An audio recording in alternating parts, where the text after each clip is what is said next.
Sebagai penyandang disabilitas, bukan berarti harus berdiam diri dan berpangku tangan. Banyak hal yang dapat diraih meski dirundung kekurangan. Begitulah aku menyemangati diri sendiri yang memiliki keterbatasan fisik.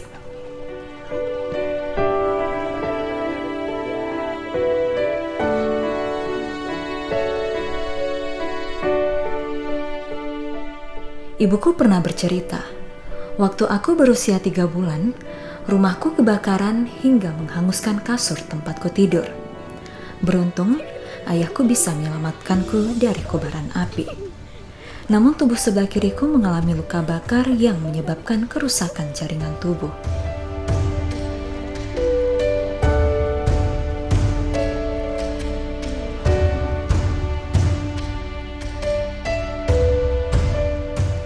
Laut dan keluargaku lah yang menjadi sumber penyemangat. Karena dekat dengan rumahku, laut inilah yang menjadi tempat bermain bersama adik-adikku. Ya, aku memang suka sekali berenang, hingga adik-adikku pun ikut.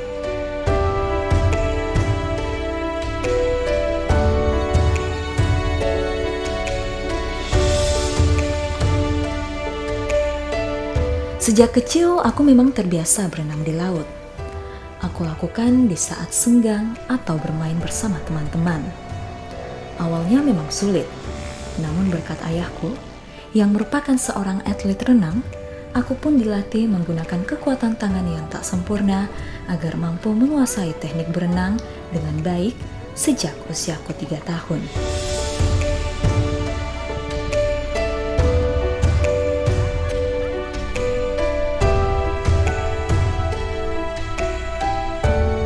Bahkan tidak jarang, aku yang memiliki keterbatasan fisik berlomba renang dengan teman-temanku. Seru kan?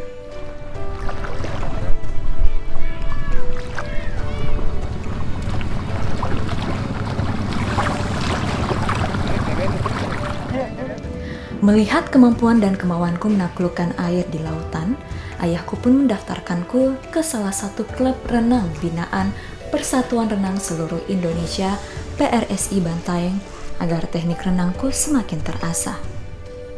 Olahraga tanpa batas menjadi titik awal perjuanganku melawan keterbatasan. Selain mental yang kuat, aku juga butuh dukungan dan dorongan dari lingkungan sekitar, utamanya keluarga.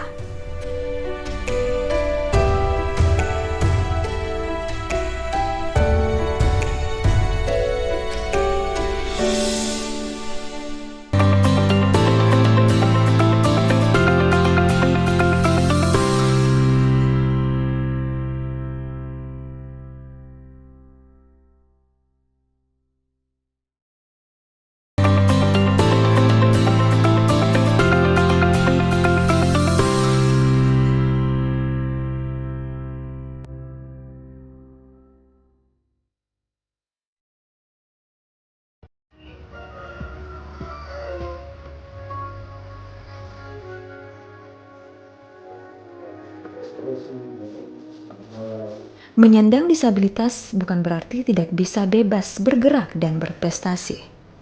Inilah yang selalu diucapkan orang tuaku untuk memberikan semangat ketika aku merasa terpuruk akibat kondisi fisik yang tak sempurna dibanding 3 saudaraku yang lain.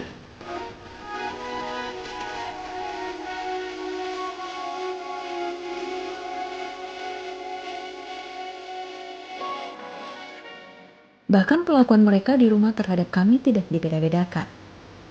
Ibu tetap tegas dalam mengajarkan kami etika dan ilmu agama.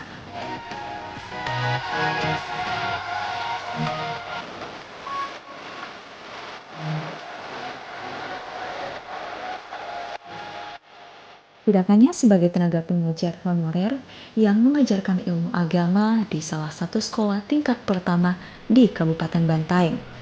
Di rumah, aku dan saudaraku dididik dan diajarkan untuk menghargai waktu, lingkungan, dan alam.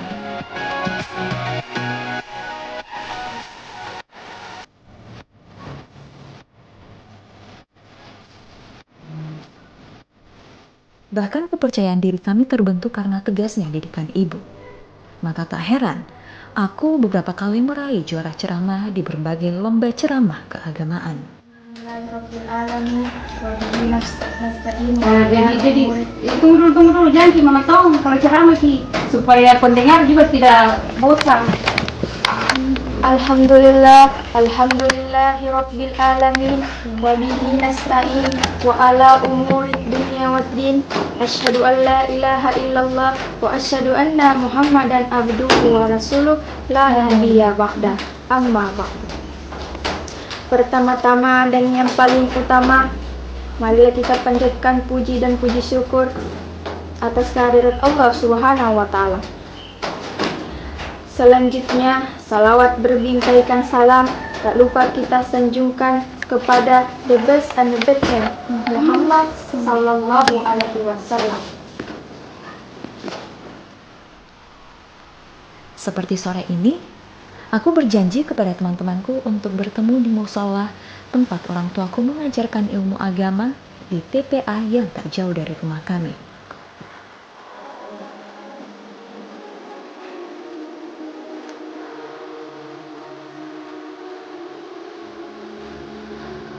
Prestasi yang kudapatkan tidaklah mudah. Masih adanya stigma terhadap kaum disabilitas terkadang membuatku sempat kesulitan dan diremehkan ketika hendak pertama kali berceramah. Masih ada yang memandang sebelah mata saat menggunakan gerakan tangan untuk berinteraksi dengan jemaah. Bismillahirrahmanirrahim. Assalamualaikum warahmatullahi wabarakatuh. Nah, ini tempatnya. Ternyata mereka sudah menunggu. Usai melafazkan beberapa ayat suci Al-Quran, saatnya aku dan teman-temanku berdiskusi. Berbagai hal yang bisa kami bahas. Tapi sore ini, kami lebih banyak membahas tentang kesehatan lingkungan.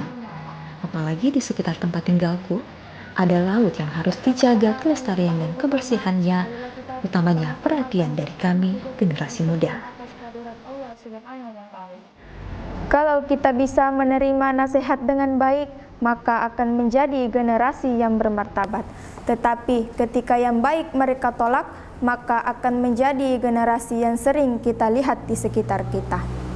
Pagi, siang, sore, belum cukup, malam pun jadi. Ngapain? Mengaji? Bukan.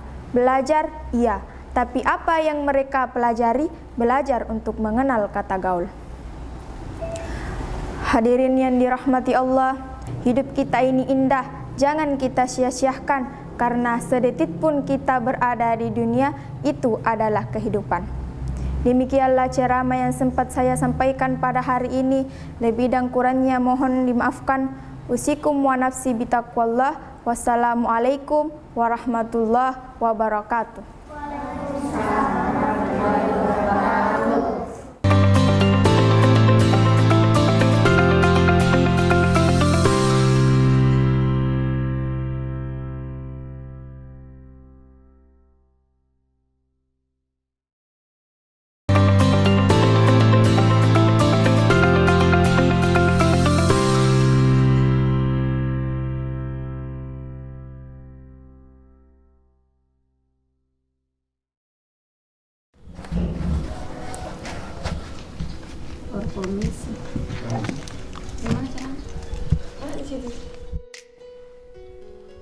Selain atlet renang, aku adalah siswi kelas 8 SMU Negeri Muhammadiyah Bantaeng.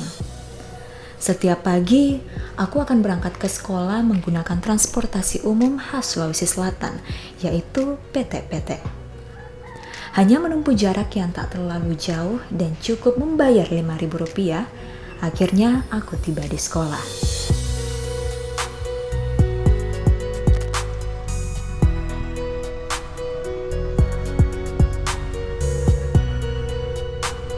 Teman-temanku sudah mengenal dan menerima keterbatasan fisik ini.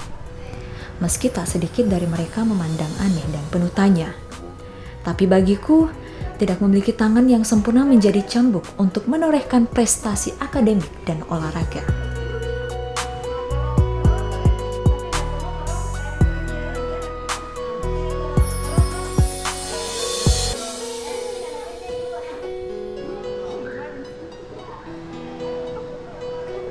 Sepulang sekolah, kugunakan waktuku untuk berlatih di air.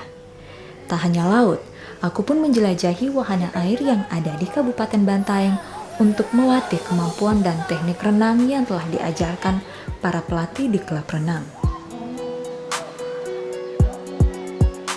Di Kabupaten Bantaeng, fasilitas renang untuk atlet renang sepertiku masih sangat terbatas. Sehingga kami berlatih menggunakan fasilitas umum seperti tempat wisata air Hermes, Airball, hingga airtalk. Apalagi fasilitas renang untuk atlet difabel sepertiku. Tapi itu bukan halangan untuk menggapai mimpi dan prestasi.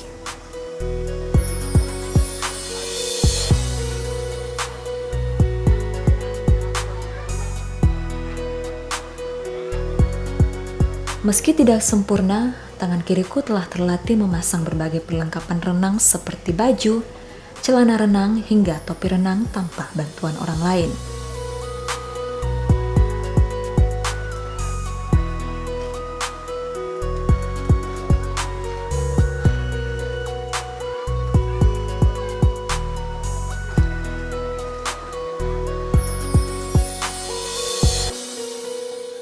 Awalnya dilatih di kolam masih di kampung. Gaya yang pertama ditahu itu gaya bebas. Pemalu juga, malu nunjukin diri kan ada kekurangan. Jadi malu gitu sama orang-orang. Udah pede sih kalau sekarang, udah percaya diri. Udah biasa juga dilihat sama orang. Terus udah ngerasain enaknya juga jadi atlet gitu.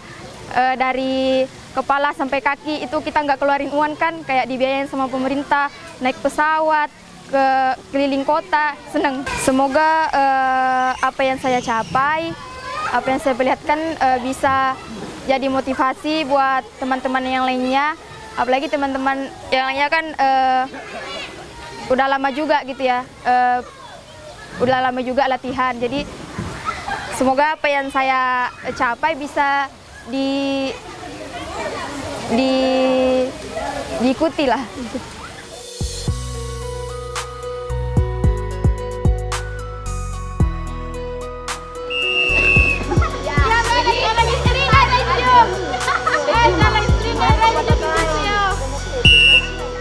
Sejak memberanikan diri menunjukkan kemampuan yang luar biasa, bahkan mengalahkan atlet-atlet yang memiliki anggota tubuh yang normal, berbagai kejuaraan lokal hingga nasional sudah kurai sejak usia 14 tahun.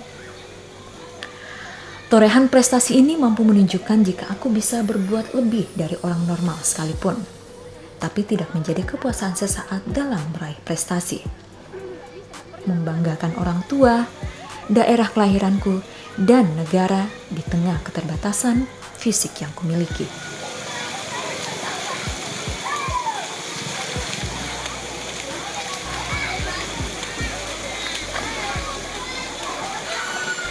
Pelatih pun yakin jika aku bisa berbuat lebih dengan ketekunan dan kedisiplinan yang kumiliki.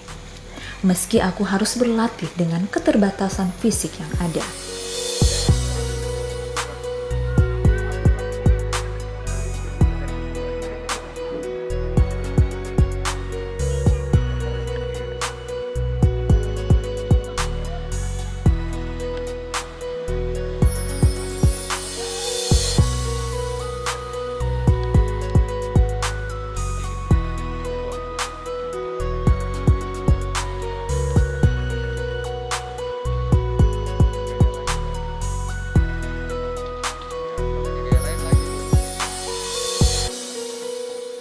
Kalau kita lihat dari potensinya dengan teman-temannya yang lain, dari awal kami agak ragu.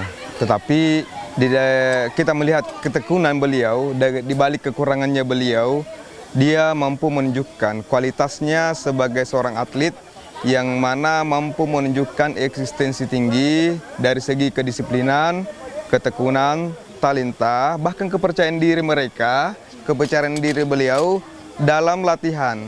Tidak menutup kemungkinan bahwa ketika mereka bersaing dengan orang-orang yang normal, dibandingkan kekurangannya beliau, dia bisa menunjukkan bahwa dia juga bisa seperti orang yang normal. Dia kan kategorinya bukan dari Porda, tapi dia adalah Pepaprov dia. Jadi ada dua kategorinya dia yang diikut adalah Pepaprov.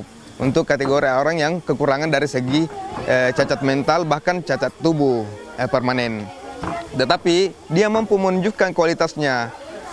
Dari beberapa tahun dia mengikuti untuk kegiatan kabupaten itu, dia mampu menunjukkan kelasnya bahwa dia mampu bersaing di segi tingkat provinsi.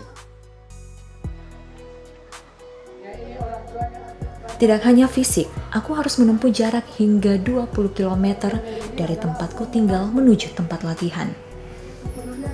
Jarak tidak menjadi halangan semangatku berlatih dan meraih prestasi seperti aku dalam lingkunganku yang tidak memiliki jarak untuk berinteraksi dengan mereka yang normal secara fisik.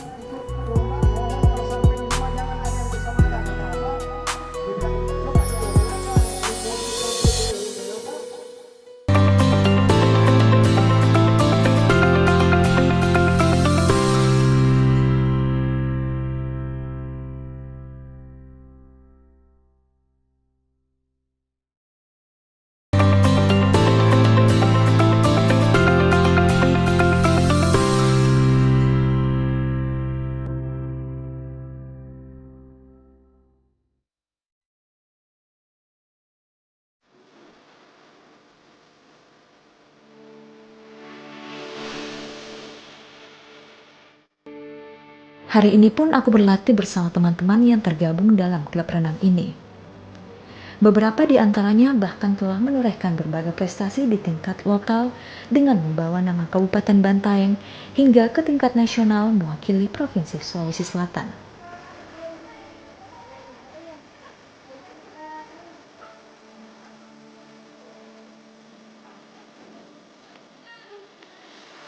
Seperti biasa, kami melakukan gerakan pemanasan terlebih dahulu sebelum berlatih. Hal ini perlu untuk mengurangi risiko cedera saat bergerak dalam air.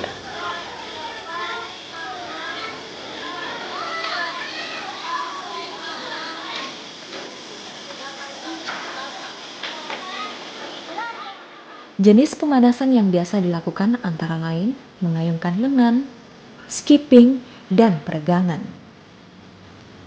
Pemanasan aktivitas yang dilakukan untuk mengaktifkan otot dan mempercepat detak jantung agar siap dipacu lebih kencang lagi saat berenang.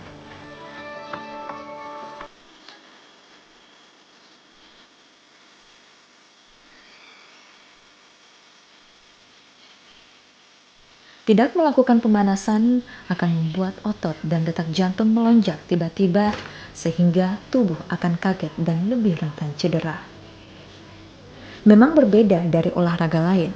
Pemanasan sebelum berenang biasa kami lakukan di pinggir kolam atau di dalam kolam renang itu sendiri dengan bimbingan para pelatih. Aku berlatih bersama teman-teman yang normal secara fisik. Karena memang belum ada tempat latihan yang dikhususkan bagi atlet renang difabel sepertiku.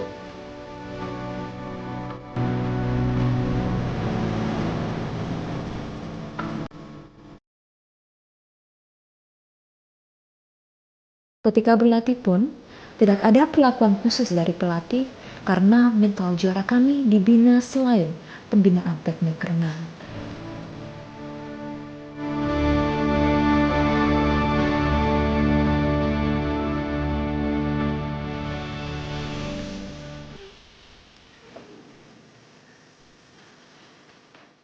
Karena kalau kita melihat dengan kekurangan fisik, dia mampu mengimbangi temannya yang sempurna dengan gerakan yang ada. Ya, karena kami selalu bagaimana untuk membina anak di Kabupaten Bantaeng untuk bisa lebih berprestasi. Melihat dari potensi dari Ulmu, kami menyikapi karena orang tua dari Ulmu dia juga sangat memberi respon. Hanya kasihan karena orang tua bapak dari Ulmu sudah mendahului sehingga dia serahkan ke tantenya, dan pada waktu akan meninggal dia amanahkan ke tantenya, tolong dilanjutkan pembinaan untuk Ulmu, jangan sampai terputus. Olehnya itu saya sebagai anggota PRSI Kabupaten Bantaeng meminta kepada tantenya, amanah itu harus dijalankan, tidak boleh tidak.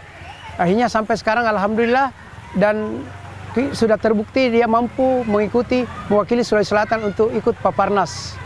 Dan kemarin alhamdulillah dia mendapatkan 1 medali emas dan 1 perak.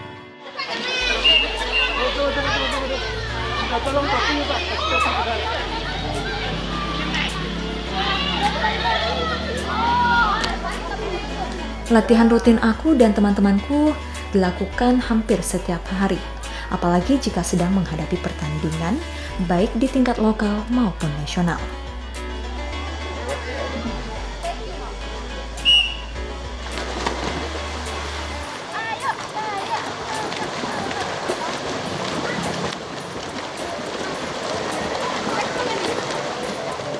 Tidak hanya menjadi ajang pembuktian kepada halayak umum, tapi juga menjadi penyemangat bagi diri sendiri.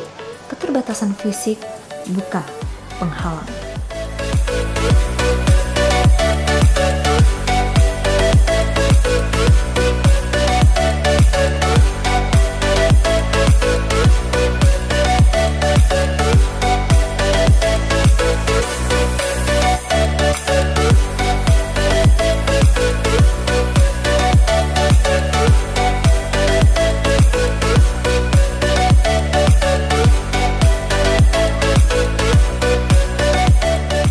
Pekan Paralimpik Nasional Peparnas 16 yang dihelat 2 hingga 13 November lalu di Papua menjadi ajang pembuktianku.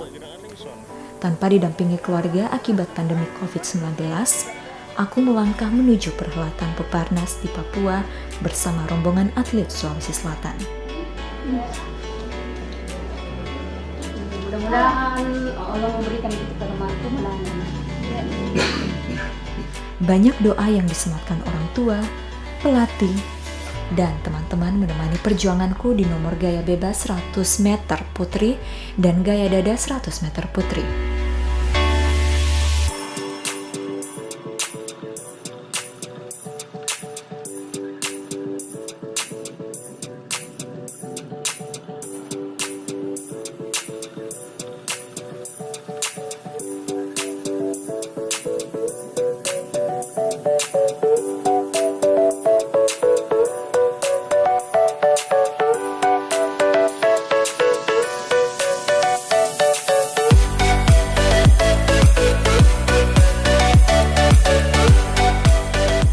Berhasil menyumbangkan emas dan perunggu serta mengharumkan nama baik Kabupaten Bantaeng dan Provinsi Sulawesi Selatan di perhelatan nasional ini.